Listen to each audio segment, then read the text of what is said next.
So number one is basically when we talk about the supply chain, that means in short, how you are going to supply the products to the customer. Now, you know very well, as a supplier, the company basically wants to supply those products to the customer. That you know very well. So, customer is waiting over there and he says that I want these products. So, here in the topic number one, we will be learning about supply chain drivers. Now, here you have to understand the performance of the supply chain. Your supply chain should be very intact. It should be robust, so that whatever that material is there, it is directly reaching the customer within minimum possible time. So what is produced, how it is produced, the manufacturing process used, and when it has to be produced. So production is the main thing because you have to start the work immediately. Now you cannot afford to wait over there. The reason I am telling you, because the thing is that when you wait, then the thing is that when there is a you are exceeding your time and the customer is waiting for over there, then in this case I will say that the customer will obviously not be very happy because he is waiting for the product and you have not even started the production. So in this case, I will say that we had to understand when we talk about this supply chain. Supply chain means how you supply the product. Now the customer has already given you the order. Okay, when the order comes, you should start working on it, and the raw materials, the labor, this coordination should be there along with the machinery and everything. So with all these things together, I will say that when everything is in place, you have to start working on it. We call that as a process of production. So this production process, as I told you, that this it should start immediately. Then secondary, we are going for inventory. Now, what is this inventory? Now, inventory is basically all the raw materials. Then there is work in progress or process, you can also say sometimes, and finished goods within a supply chain are referred to as inventory. So here we have to understand that all this together, that is the raw material, work in progress, and finished goods within a supply chain are referred to as inventory. So any change in the inventory policies can greatly affect the efficiency and responsiveness of the supply chain. Now, here the thing is that don't change because the inventory is a very important component of a current asset of a company also. So the thing is that when we talk about an inventory and you are storing heavy amount of inventory over there, because in heavy amount of inventory means the cost is definitely going to increase, which will have a bearing on your profits. So here the thing is that, and when the profit is affected, you know very well, in the long run, the survival also become very difficult.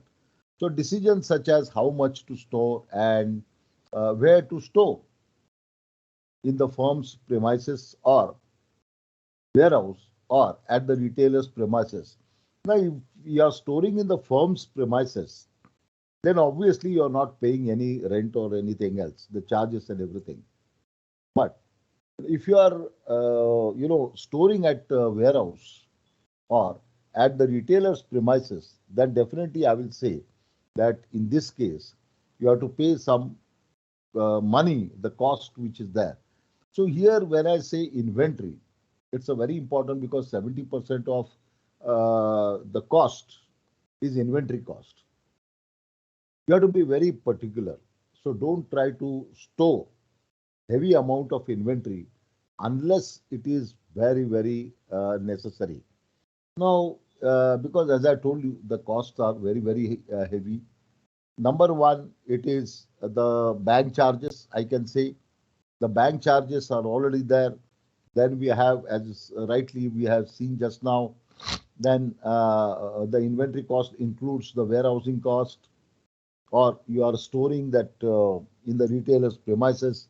So there also there is a cost over there. So here we have to understand the cost goes on increasing. I mean, then again, the GST is also has to be paid to the government. So you can see the escalating cost over there. So inventory, you must have some policies, and the thing is that as far as possible, the minimum amount of inventory should be there.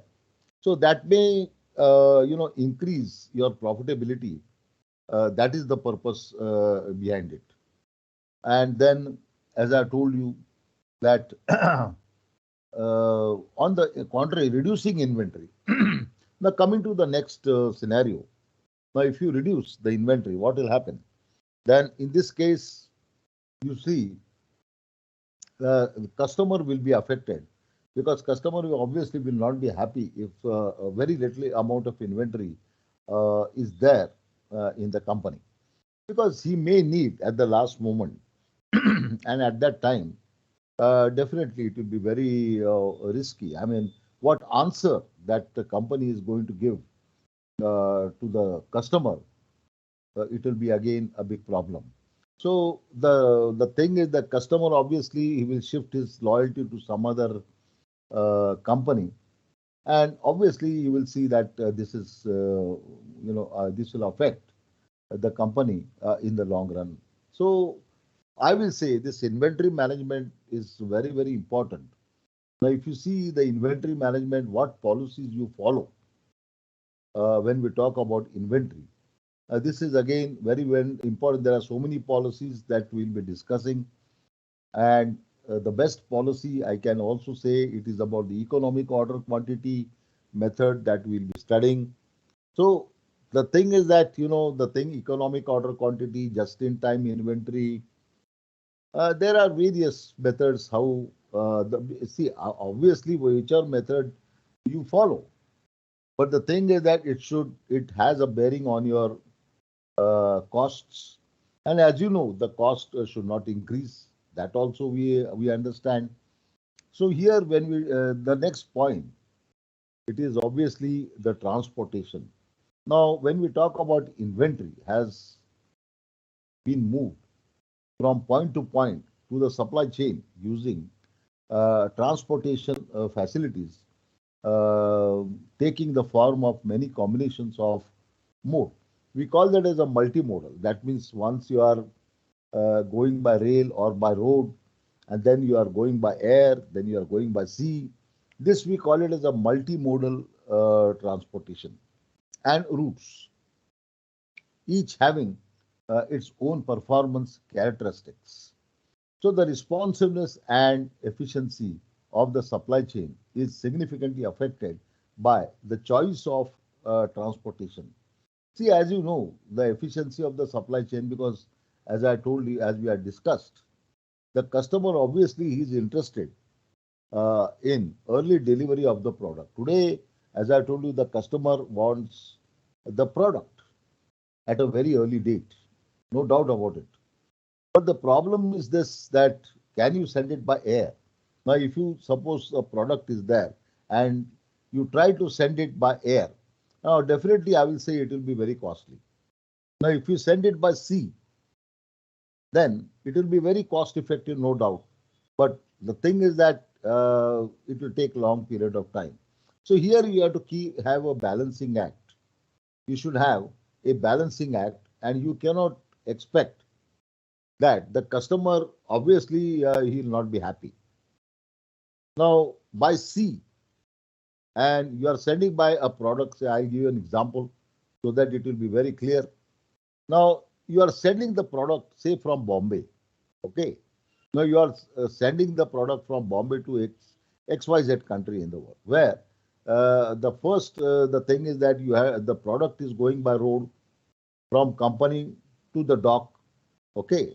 Then from there again by sea, then again at some destination it might go by rail also. So this we call it as a multimodal transportation. So here the thing is that we have to keep, when we talk about the supply chain, we have to see whether the supply chains are intact, are rigid, and the thing is that whether the product will reach the customer at the right time which you have promised. Because sometimes there may be uh, some eventualities that basically the customer, I mean, the product may not reach the customer in time. Then he becomes angry.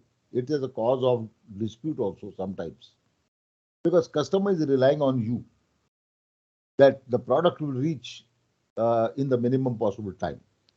Now, how will you see that the supply chain is very efficient? That is the reason I am trying to tell you. So whenever you are talking about an efficient supply chain, the customer basically wants an early delivery of the product, right? Now, how will you ensure that the product will reach the customer at the minimum possible time? So in multimodal, basically you have to have not only good relations, but the thing is that your product should reach over there at the right time, which you have emphasized earlier. And as you know, that we cannot in multimodal, because there are so many ways, and every you have to keep a watch. You have to keep. You must have efficient traffic mechanism. So the thing is that you have to understand that where the product has reached, and if any problem is there, immediately you should attend. It's just like a 24 by 7 service. So the cost of transportation, obviously, it is going up. That also we know. So then, because the density of the route and everything, that also we have to study. So that affects the speed. The speed is also there.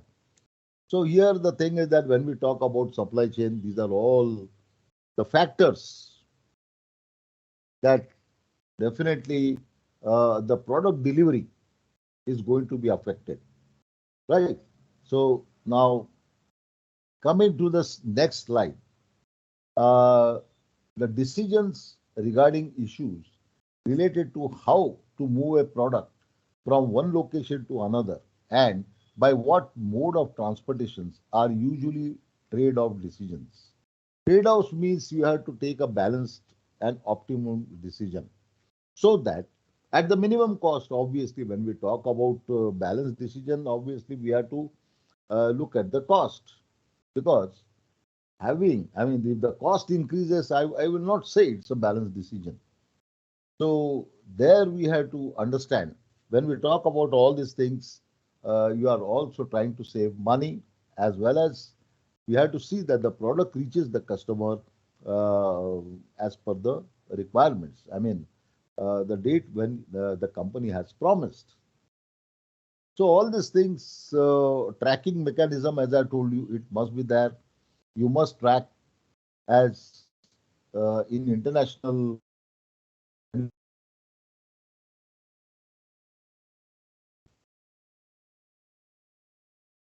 problem if it is not reaching that particular destination, especially it happens in multimodal transports. So here, facility location. Facilities are the places in the supply chain network where inventory is stored. Now, that is also very important. Sometimes the inventory, due to some circumstances which are beyond the control of even the company, it has to be stored. For example, there is a cyclone. We cannot expect, the ship to go forward in these circumstances. So sometimes, they have to wait and they have to store that particular inventory for at least a few hours or days. We don't know. So parts are fabricated and assembled into finished the goods. So here in supply chain, we have to figure out what are the problems that are likely to come, and as far as possible, we should carry or we should ship that particular inventory in safer routes. That is also very important, because you cannot expect, because the cyclones and everything you know very well. Now, more or less, they have become a regular feature now. Now, this is all these things you have to think. Safer routes you have to travel. You cannot afford to travel where some problems are there, right?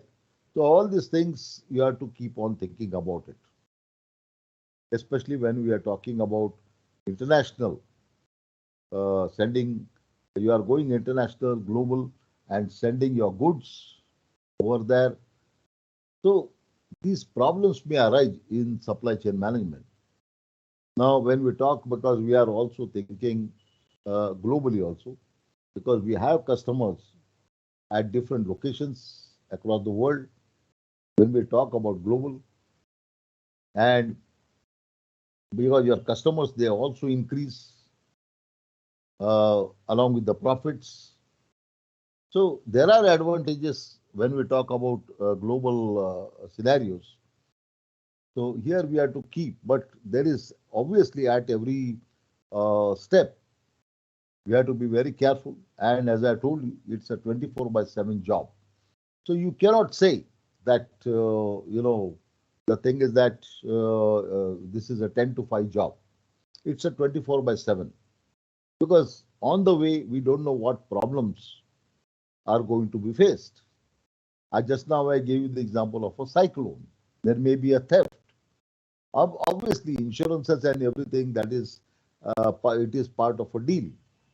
I'm not saying about insurance and everything. You may have insurance, but ultimately, the thing is that your product, as far as possible, it should reach the customer.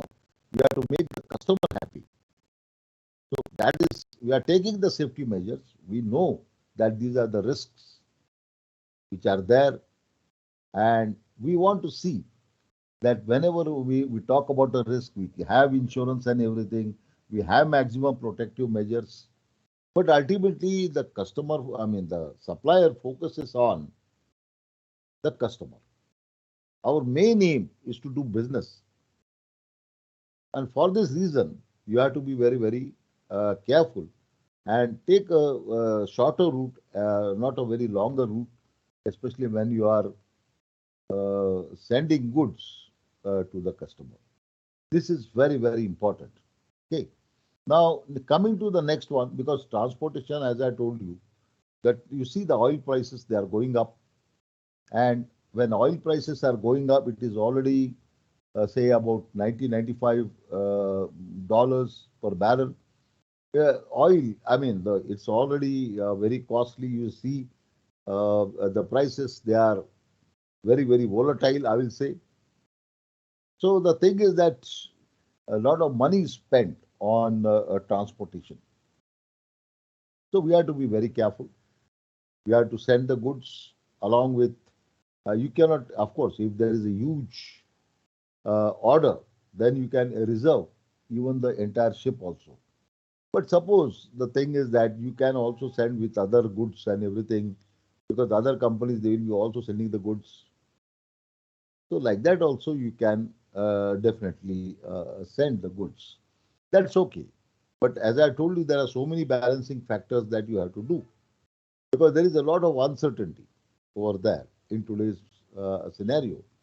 So we have to take a shorter route because again, when you are sending by ship, a shorter route definitely I will say that it will be more profitable from the company's point of view. So you can very well see that these issues from one location to another and by what mode of transportation are usually the trade-off decisions. So we have to weigh these options very carefully so that that particular product has to reach the customer at the shortest possible time. So it is necessary to evaluate economies on one hand and the desired level of customer satisfaction of the other. Now, ultimately, in supply chain management, I will only say that customer satisfaction is our priority. And we want 100 because we want to have, when we talk about supply chain, we are talking about marketing. We are talking about that basically we want to have good relations with the customer In marketing, we must think about long-term relationships, definitely. Then the next point, which is also there, it is facility location. Now, facilities are the places in the supply chain network where inventory is stored, parts are fabricated and assembled into finished goods. Now, here also you should be very, very cautious because you are storing the inventory, and obviously, there when you store, there is a cost over there. So, if you are assembling and everything, there also some cost is there. So, you should figure out all these things. Then, the decision regarding the location of the facilities, their capacity, and the flexibility of the facilities have a major impact on the performance of the supply chain. So, here we have to understand that when we talk about the location of the facilities, the plant especially, the location is very, very important because if I'll just give an example, if it is located far off, say from the shipping area, then again, transportation and these problems are going to come. Then obviously, when we talk about these transportation problems and everything, then definitely it is time consuming and everything. Moreover, the costs they are also skyrocketing these days. You see the energy prices, they are also going up. We know that. So here I am talking that the location of that particular plant, it should be very near to the transportation area where you are going to transport by sea. Because today the preferable route in international, suppose you are sending any goods from say India to Spain or any part of the world, it is better you send it by ship because that is the cheapest mode of transport, and you should not have a longer route also. That also you should know it, and the goods obviously should be insured and everything, and we had to have as far as possible the goods should reach the customer at the minimum possible time. Then this is one example that is also there. An automobile firm can locate its spare parts distributors and service centers close to the customer to increase responsiveness at the cost of efficiency. So here we are talking about efficiency. Ultimately, the delivery of the product is also very, very important. Efficiency means how fast you are going to deliver the product to the customer. And you see, you have studied the supply chain of Amazon, Flipkart. They are delivering the products at the minimum possible time. That there is still scope for improvement, even if I talk about Amazon or Flipkart. And other, there are so many companies. Today we have Geo also. So everybody is doing business online. So here we have to understand these all factors they come into play, right? So here we have to understand automobile. You see, can this I told. On the contrary, fewer spare part distributors and service centers may increase the efficiency of the supply at the cost of responsiveness. Now, sometimes if you have a firm or a company located at a far off area, then as I told you, then your efficiency is definitely going to decrease. Your responsiveness definitely will go down. So the customer may not be happy because transportation, you see, whether you are in India or in other parts of the population, the density and everything, this is increasing. You see that road traffic, that is also increasing. So in a way, I will say that whenever you are talking about the road traffic and everything, then your efficiency is affected. Okay, your efficiency is definitely affected, and this is in all countries over there. Yes, Naresh, you have any problem? I can see your hand has gone up, Naresh. Naresh, do you have yes Oh, any doubts? no, no, sir. By mistakenly it was. Yeah. Okay, okay. I thought that if any problem is there, you can definitely ask me any question. Okay. Uh, Next one, it is about information.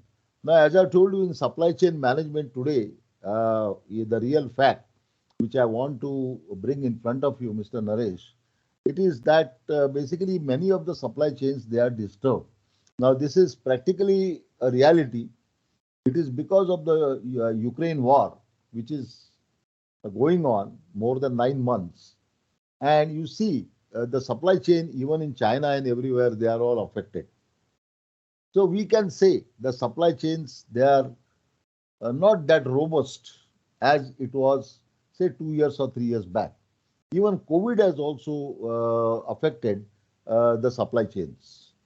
So supply chain, when the cost of materials and everything, they are greatly impacted by the supply chain. Now let's hope so that basically the war will end, the Ukraine war, and definitely the supply chain again will be as robust as it was earlier. So that information, as I told you, it consists of the data and analysis regarding inventory, facilities, that is location, capacities, transportation, and customers throughout the supply chain. So here we have to understand, if you have the right data before you, then definitely you can take better decisions. But if the data is not there, how you can take decisions? That is the point. Now, if you have the data, definitely I think you are a good decision maker, because whatever the decisions has to be taken a split second faster, so that any remedy or any correction which is there, immediately it should be attended to. Because in supply chain, you cannot miss, I mean, you cannot afford to relax unless that particular product reaches the customer at that particular time. So information affects each of the other drivers, and hence is the biggest driver of supply chain.